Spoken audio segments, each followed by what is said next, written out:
She walked out of the ocean in a white bikini, and the world stopped. For over 60 years, Bond girls have been more than just eye candy.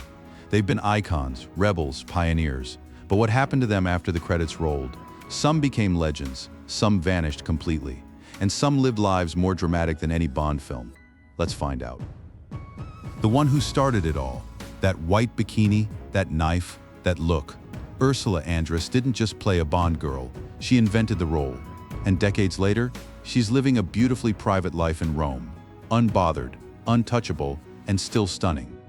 Every single line you hear Daniela Bianchi say in this film is not her voice. She didn't speak English, so every word was dubbed by another actress, but none of that mattered. Her face told the whole story. Then, at the peak of her fame, she walked away from Hollywood entirely and disappeared into a quiet private life in Italy. Pussy galore. Still the most legendary name in Bond history, and Honor Blackman knew exactly what she was doing when she took that role. She was older than the typical Bond girl, and she didn't care. She was a pioneer. She remained a powerhouse in British television until her very last days. Miss France Claudine Auger brought something rare to Thunderball, a dark, almost dangerous beauty that felt genuinely mysterious. Fans consistently rank her as one of the best in the entire franchise. This one comes with a secret. Akiko Wakabayashi was not supposed to play the role you see on screen. Last minute, the roles were swapped, and it changed Bond history forever, and she performed every single stunt herself. No double, no safety net, just pure commitment. The only woman who ever truly broke James Bond. Rigg didn't just play a Bond girl, she played the Bond girl, the one he married, the one he lost, and decades later, a whole new generation fell in love with her all over again as the razor-sharp Olenna Tyrell in Game of Thrones. Two iconic roles, one extraordinary woman. The first American Bond girl, sassy, sharp, and modern. She brought an energy the series had never seen before, and today, she's left Hollywood behind for a completely different passion. She's a celebrated culinary expert with multiple successful cookbooks, from spy to chef.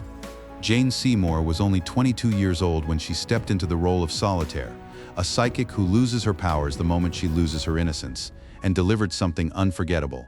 Fast forward to today, and she looks like she genuinely found the fountain of youth. The ultimate it girl of the 70s. Britt Ekland was everywhere, magazine covers, red carpets, scandal headlines. Today, she's a fierce advocate for natural aging, completely owning who she is, and staying very much present on the London social scene. She matched Bond move for move, look for look, but the most unbelievable chapter of Barbara Bach's life didn't happen on screen. Shortly after this film, she met Ringo Starr. They fell in love, they got married, and they are still together today. Bond went to space, and so did she. Lois Chiles played an actual rocket scientist, and she brought a cool, intelligent energy that stood out in the entire franchise. After Hollywood, she made a move nobody expected. She went into academia, teaching film and acting at major universities. The girl with the crossbow, Carole Bouquet, had a look that didn't just stop traffic, it stopped time. After Bond, Chanel came calling. She became the face of Chanel No. 5 for over a decade. A Bond girl who became a global fashion icon. No one else has done this. No one. Maud Adams is the only actress in Bond history to play two completely different lead roles in the franchise. She came back, she owned it, and the fans never forgot. She's still a beloved regular at Bond conventions to this day, because legends don't retire. Charlie's Angels, Bond girl. And then that 70s show. Tanya Roberts had one of the most unexpected career arcs in Hollywood. After lighting up the 1980s as one of the most recognizable faces on screen, she pivoted completely and introduced herself to an entirely new generation as Midge Pinciotti. One career, multiple lifetimes. The cellist who stole Bond's heart. But what Maryam did after her Bond film is what really sets her apart.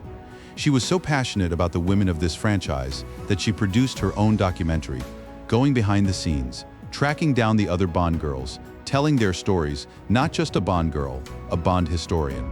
Short hair, sharp attitude, zero tolerance for nonsense. Carey Lowell brought something different to the franchise, a toughness that felt completely authentic, and after Bond, she traded the spy world for the courtroom. She played Jamie Ross on Law and Order for years, and she was just as fierce. Before Bond, she was already a star. Izabella Scorupco was a major pop star in Sweden before she ever stepped in front of a spy camera. She brought that same star power to GoldenEye and then kept building an impressive career across European cinema. Her screen time was short. Her impact was not. Teri Hatcher appeared briefly in GoldenEye, but she was already on her way to something much bigger. She went on to become one of the highest-paid women on television as a lead in Desperate Housewives, a Bond girl, and a TV legend. Double threat. Denise Richards played a nuclear physicist named Christmas Jones. The casting was controversial. The name was something, but love it or hate it, she remains one of the most talked-about Bond girls in franchise history, and in this world, attention is everything. The Oscar winner, the action star, the almost franchise, Halle Berry's Jinx was so electric that the studio seriously discussed giving her a solo spin-off film. It never happened. But the fact that it was even on the table, that tells you everything. She's still one of Hollywood's biggest names, and she's not slowing down. Some Bond girls are memorable. Vesper Lynd is unforgettable. Eva Green delivered a performance so layered, so emotionally devastating, that fans still argue she's the only woman James Bond ever truly loved. In a franchise built on formula, she broke every single rule, and it made Casino Royale one of the greatest Bond films ever made. Camille was different from the start.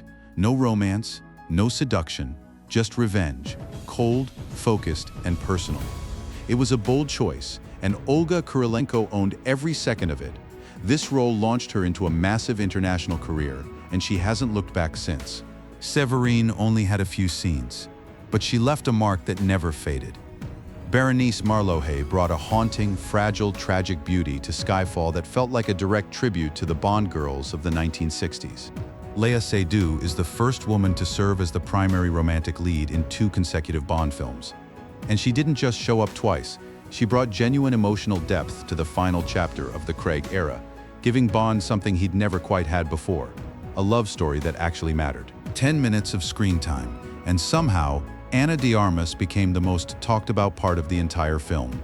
She was electric, she was hilarious, she was unstoppable, and today she might be the most famous woman on this entire list. From 10 minutes in a Bond film to one of the biggest stars on the planet. That's how you make an entrance. If you made it this far, don't forget to like, comment, and subscribe.